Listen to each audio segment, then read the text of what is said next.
Så tar vi 42. Då har vi rätt.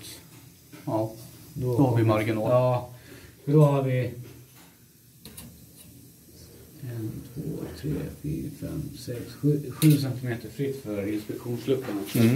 Bra. Om man flyttar den ytterligare 20. Ja, det är gött att vara igen.